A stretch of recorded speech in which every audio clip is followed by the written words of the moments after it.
Welcome to another edition of the Complete Sports Update.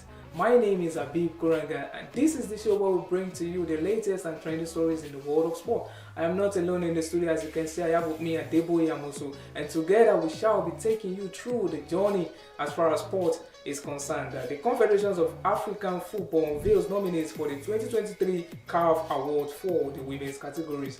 7 Super Falcons players made the 30 women shortlist for the Player of the Year award. Chelsea played out a thrilling 4-4 draw against Manchester City at the Stamford Bridge. Mauricio Pochettino's men were brave enough to go toe-to-toe against the high-flying Citizens in an 8-goal thriller. These are some of the stories making up the rounds in the sporting world. Welcome back to the show, boy. Yeah, you look ravishing this this morning stroke afternoon. Yeah, so on Tuesday rather, the Confederations of African Football actually unveiled the nominees for the 2023 awards in different categories, the women's category rather, and we see 7 Super Falcons players actually made the list for the Player of the Year award, Sato Swala, Chiamaka Nandozie, Tony Payne, Rashida Tadibadi, Christy Demehin, Christy Ucheibe and the likes, they actually made the list. So what do you think about this award Well, let me say good day to our viewers. It's good to be back on the show once again. I think it's not a big surprise that we have 7 Super Falcons players on the list.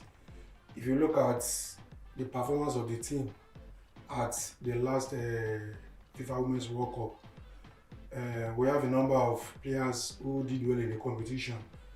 The biggest star on the list is Asisat Oshoala, obviously, who won the award last year for a record 50th time.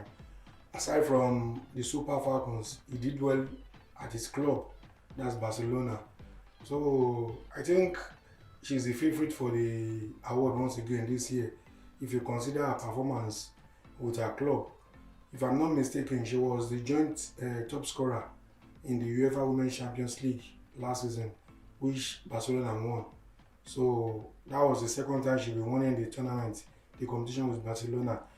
Other players like Rashida Tajibade, she had a good World Cup and a good season with her club too. Tony Payne, Ucheibe, Chiamaka Nandozie, who, in my opinion, should be winning the Goalkeeper of the Year based on her performance at the World Cup too. And for her club, she single-handedly helped her club made it to the group stage of the UEFA Women's Champions League. So I think it's a good one for the Falcons. And you have three players who are competing for the Young Player of the Year award. That's Tosin Demehin, Esther Ajakaye, who had a good outing at the last FIFA Under-17 World Cup. Demehin graduated from the Under-20 and she's now a regular with the Super Falcons. She had a good World Cup too. So Abiodun, she played one game for the Falcons at the World Cup, but at the club side level, she's already doing well. So Randy Wardrum for the Coach of the Year, Super Falcons for the Team of the Year.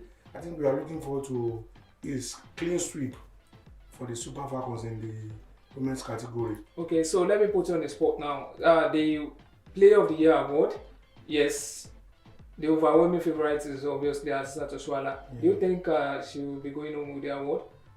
Like I said earlier, she's the hot favorite for the award.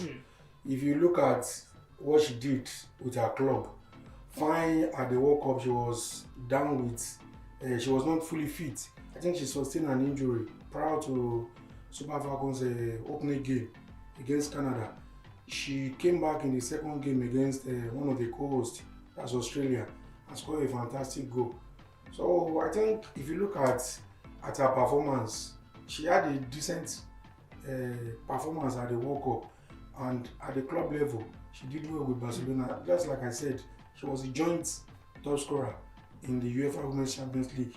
I think that gave her an edge over her rivals in the category. So for the Coach of the Year, we have Desiree Ellis, we have Rena Pedros, and we're on the war drum. So who do you think should be winning this award? Obviously, I have my favorite, who is the South African coach. That's the Ellis. So do you have any counter opinion as regards to that? Well, I think it is all for. I'm going for Wadron because the Super Falcons, fine, the South African team too did well at the World Cup.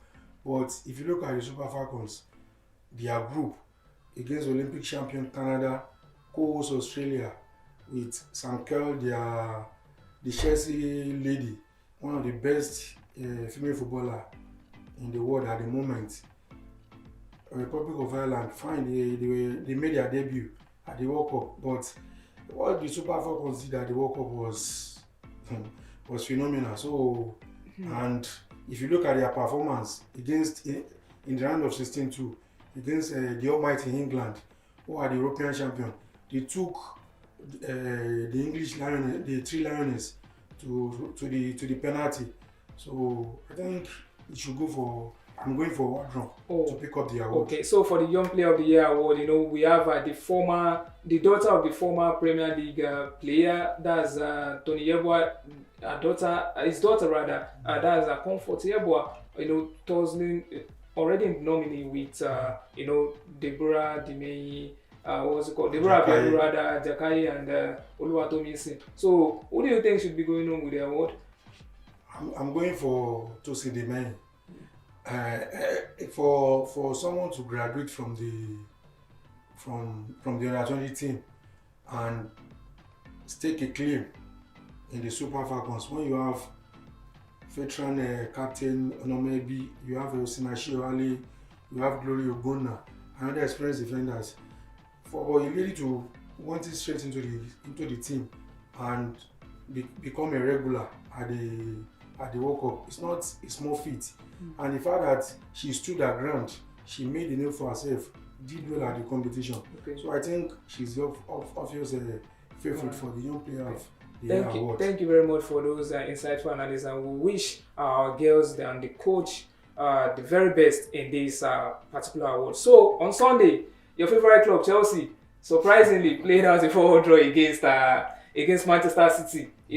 And people were actually waxing lyrical about the performance of Chelsea, that Chelsea are back and this and that. But do you think the 1 billion squad of Chelsea, they have gotten back their rhythm, or it is just still that Robin Hood-esque kind of performance, getting points from the top teams, the top 6, they are yet to lose. They won 1 and they've drawn 3. And giving to the smaller teams. Is it a case of getting back their rhythm, or it's just that case of struggling against the small team while getting the points against the bigger teams? I strongly believe, just like the likes of Michael Owen, Jamie Carragher said after the game that was probably one of the best games they saw in the EPL in the last 3 years. Exactly. Yeah. So for Chelsea, we all know how they started the season. When you have a number of your key players injured, Christian Kuku, everybody believe he is that guy who can at least bring changes to the Chelsea attack. Then you have the captain of the team, Reece James, picking up an injury early in the season. You have Ben Chilwell out. You have Kane Chukwuemeka out too. I believe that injuries affected Chelsea. Against Tottenham Hotspur, fine with the 2 red cards. But if you look at the first 10, 15, 20 minutes of the game, even before those 2 red cards, I think they regained their mojo, if I could use that word. They took the game to Tottenham. It was not a main feat. Fine, Tottenham were down to 9 men, but they proved that they were back.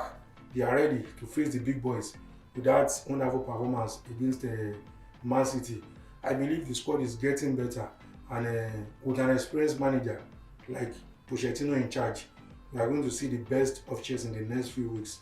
Yes, that's according to the words of Adebayo also. Yes, you guys should be ready for what Chelsea is about to unleash as far as the remainder of the Premier League and Premier League games are concerned, because you guys are not in Europe. Let me just throw a banter to you there. So, viewers, thank you very much, Adeboye, for the analysis. Viewers, we've come to the end of this week's edition. We'll see you same time next week. Bye for now.